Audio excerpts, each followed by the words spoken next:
بسم اللہ الرحمن الرحیم۔ السلام علیکم۔ پچھلی ویڈیو میں ہم نے انہی تینوں سچویشنز کو سامنے رکھ کر یہ جانا تھا کہ علماء کو تقسیم وراثت میں بہت سی مشکلات درپیش ہیں، اور ہمارے علماء نے ان مشکلات کو حل کرنے کے لیے کئی تجاویز پیش کی۔ ہم نے جب انہی تینوں سچویشنز میں علماء کی جانب سے پیش کیے گئے حل کو علماء کے فہم کے مطابق قرآن مجید کے بیان کردہ حصوں کے ساتھ رکھ کر کمپیر کیا تو معلوم ہوا کہ علماء کے حل کے نتیجے میں ورثاء میں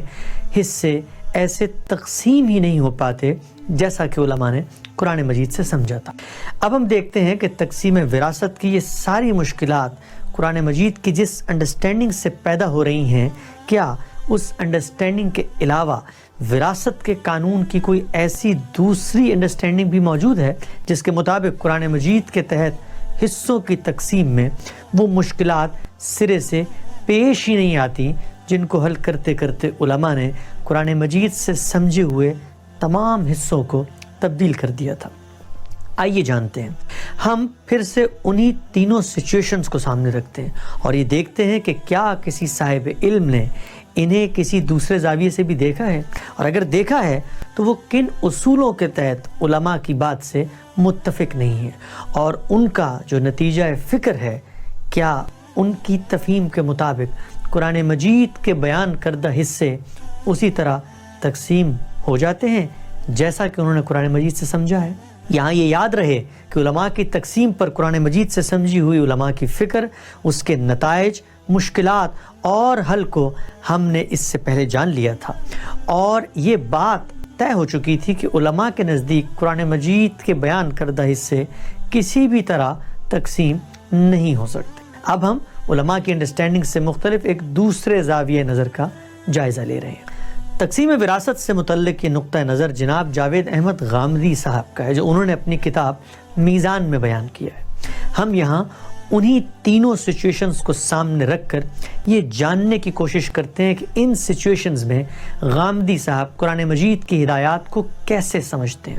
اور علماء کی انڈرسٹینڈنگ سے اگر انہیں اختلاف ہے تو اس اختلاف میں ان کا آرگومنٹ کیا ہے، اور پھر کیا وہ قرآن مجید کے بیان کردہ ان حصوں کو تقسیم کر پاتے ہیں جو علماء کے فہم کے مطابق میتھمیٹکس کے کسی قاعدے کے تحت تقسیم ہی نہیں ہو سکتے۔ پہلی سچویشن یہ تھی کہ ماں باپ کو کل رقم کا 33.33% یعنی 1/3 اور بیٹیوں کو کل ترکے کا 66.66% یعنی 2/3 حصہ دینے کے بعد شوہر کو 25% یعنی 1/4 حصہ دینا ممکن نہیں تھا۔ 4 روپے دونوں ماں باپ کو یعنی 2 روپے فی کس، 8 روپے بیٹیوں کو دینے کے بعد ہمارے پاس ترکہ ختم ہو چکا تھا۔ تو سوال یہ تھا کہ شوہر کو حصہ کیسے ادا کیا جائے گا۔ اس سچویشن میں علماء نے قرآن مجید سے سمجھا تھا کہ بیٹیوں کو کل ترکے میں سے حصہ دیا جائے گا، یعنی مرنے والے نے جو مال چھوڑا ہے اس کے سارے مال کا 2/3 یعنی 66.66% بیٹیوں کو ملنا ہے۔ قرآن مجید کی جس آیت سے علماء نے یہ سمجھا تھا وہ آیت کچھ یوں ہے: پھر اگر اولاد میں لڑکیاں ہی ہوں اور وہ 2 یا 2 سے زیادہ ہوں تو انہیں کل ترکے کا 2/3 دیا جائے گا۔ غامدی صاحب علماء کی اس رائے سے متفق نہیں ہیں۔ ان کے مطابق قرآن مجید نے لڑکے اور لڑکیوں کے یہ حصے بیان کرنے کے بعد وراثت کی تقسیم کی ہدایات ختم نہیں کی، بلکہ اسی آیت میں ان ہدایات سے متصل بات فرمایا، لیکن ترکے کا 6واں حصہ میت کے والدین میں سے ہر ایک کو ملنا چاہیے۔ گویا غامدی صاحب کے نزدیک قرآن مجید نے جو پوری بات کہی ہے اس کا ترجمہ کچھ یوں ہے: پھر اگر اولاد میں لڑکیاں ہی ہوں اور وہ 2 یا 2 سے زیادہ ہوں تو انہیں ترکے کا 2/3 دیا جائے گا، اور اگر ایک ہی لڑکی ہو تو اس کے لیے آدھا ہے، لیکن ترکے کا 6واں حصہ اس سے پہلے میت کے والدین میں سے ہر ایک کو ملنا چاہیے۔ غامدی صاحب نے اس آیت کے ترجمے میں والدین کو کل ترکے میں سے پہلے حصہ دینے اور بچیوں کو بقیہ بچے ہوئے مال میں سے حصہ دینے کا مفہوم اخذ کیا ہے۔ یہ مفہوم انہوں نے کیسے سمجھا ہے؟ زبان کے اس اسلوب کو وہ ایک سادہ مثال سے سمجھاتے ہیں۔ ان کے مطابق اگر یہ کہا جائے کہ یہ روپے بچوں کے لیے ہیں، لڑکوں کو لڑکیوں سے دگنا دیجئے، صرف لڑکیاں ہی ہوں تو انہیں ترکے کا 2/3 دیجئے، پر اس میں سے آدھی رقم آپ کے ابا کے لیے ہے۔ تو اس مثال کے آخر میں اگر یہ نہ کہا جائے کہ آدھی رقم آپ کے ابا کے لیے ہے تو یقیناً سارا کا سارا مال اولاد ہی میں تقسیم ہو جاتا ہے، اور اولاد میں اگر صرف بیٹیاں ہوں تو یقیناً انہیں کل ترکے کا 2/3 دیا جائے گا۔ لیکن یہاں یہ بات ختم نہیں ہوئی، بلکہ آخر میں یہ کہا گیا ہے کہ آدھا آپ کے ابا کے لیے ہے، اور یہ ہدایت اس پچھلی پوری صورتحال پر ہے۔ لہٰذا غامدی صاحب کے نزدیک یہ بات زبان کے مسلمہ اصولوں کے مطابق ہے کہ اگر ایک بات کہنے کے بعد دوسری بات کہی جاتی ہے تو پہلی بات کو اس دوسری بات کے ساتھ ملا کر سمجھا جائے گا، اور بات مکمل ہی اسی وقت ہوگی جب دونوں باتوں کو ایک ساتھ رکھ کے سمجھا جائے۔ لہٰذا اس ہدایت میں بچوں کا حصہ بیان کر کے آخر میں یہ کہا گیا ہے کہ آدھی رقم ابا کو دیجئے، تو اب یہ ضروری ہو گیا ہے کہ ابا کا حصہ پہلے دیا جائے گا، اور جو کچھ بچے گا اس ترکے میں سے مال بچوں میں تقسیم ہوگا، اس لیے کہ پوری ہدایت ابا کو حصہ دینے کے بعد ہی مکمل ہوتی ہے، اور بچوں کو حصہ اسی وقت دیا جا سکتا ہے جب پہلے آدھا مال ابا کو دیا جائے۔ گویا غامدی صاحب کے نزدیک قرآن مجید نے جس اسلوب میں یہ پوری ہدایت دی ہے اس کے تحت بچیوں کو کل ترکے کا 2/3 یعنی 66.66% نہیں دیا جائے گا، بلکہ بچے ہوئے مال میں سے 2/3 ادا کیا جائے گا۔ اس بات کو سامنے رکھا جائے تو غامدی صاحب کے مطابق علماء کا یہ کہنا کہ بچیوں کو کل ترکے میں سے حصہ دیا جائے گا، قرآن مجید کی ہدایت کو پیش نظر رکھے بغیر دونوں باتوں کو الگ الگ سمجھ کر ہدایت اخذ کرنی ہے، جبکہ قرآن مجید میں بچیوں کے حصہ ادا کرنے کی پوری ہدایت والدین کو متعین حصہ ادا کرنے کے ساتھ دی گئی ہے۔ لہٰذا ان دونوں باتوں کو الگ الگ کر کے نہیں دیکھا جا سکتا۔ اسی لیے غامدی صاحب کے مطابق والدین کو کل ترکے میں سے پہلے حصہ دیا جائے گا، اور بچیوں کو بقیہ بچے ہوئے حصے کا 2/3 ادا کیا جائے گا۔ غامدی صاحب کہتے ہیں کہ یہی معاملہ شوہر کے ساتھ بھی ہوگا۔ والدین کو حصہ دینے کی ہدایت کے ساتھ ہی جب قرآن مجید نے شوہر کو حصہ دینے کی بات کی تو وہ ہدایت کچھ یوں تھی: اور تمہاری بیویوں نے جو کچھ چھوڑا ہے اس کا آدھا حصہ تمہیں ملے گا اگر ان کی اولاد نہیں ہے، اور اگر اولاد ہے تو ان کے ترکے کا 1/4 تمہارا یعنی شوہروں کا ہے۔ تو غامدی صاحب کے فہم کے مطابق شوہر اور بیوی کے یہ حصے والدین کے حصے بیان کرنے کے بعد ذکر کیے گئے، یعنی یہ بات بھی دراصل بچوں کو حصہ ادا کرنے کی اسی پچھلی صورتحال سے متعلق ہے۔ اگر ان حصوں کو سادہ اردو زبان میں سمجھا جائے تو غامدی صاحب کے نزدیک دراصل بات کہنے کا اسلوب کچھ یوں ہے، یعنی اگر یہ کہا جائے کہ یہ ساری رقم زید، عثمان اور علی کے لیے ہے اور ان میں سے ان کا حصہ بالکل برابر ہے، لیکن اگر عثمان اور علی ہی موجود ہوں، زید نہ ہو، تو پوری رقم کا 66.66% یعنی 2/3 عثمان کو اور بقیہ 1/3 یعنی 33.33% علی کو دے دیا جائے، اور اس میں سے 10 روپے شوہر کو ادا کیے جائے۔ غامدی صاحب کہتے ہیں کہ ان جملوں پر غور کیجئے تو ان میں اگرچہ زید کی عدم موجودگی میں عثمان اور علی کو بالترتیب پوری رقم دینے کا کہا گیا، لیکن اس کے خاتمے پر جو بات کہی گئی ہے اس کا لازمی تقاضا ہے اس رقم میں سے پہلے شوہر کا حصہ نکالا جائے اور اس کے بعد جو کچھ بچے وہ عثمان اور علی میں تقسیم کر دیا جائے۔ قرآن مجید نے بھی بالکل اسی اسلوب میں یہ ہدایات دی ہیں۔ کیا غامدی صاحب کا یہ موقف فقہاء اکرام کے لیے کوئی اجنبی موقف ہے؟ ایسا ہرگز نہیں ہے، بلکہ علماء اور فقہاء بھی تقسیم وراثت کا یہی طریقہ اس وقت اپناتے ہیں جب اولاد میں بچے اور بچیاں دونوں ہوں، یعنی والدین اور میاں بیوی میں سے جو بھی زندہ ہو اسے حصہ دینے کے بعد ہی اولاد میں موجود لڑکے اور لڑکیوں کو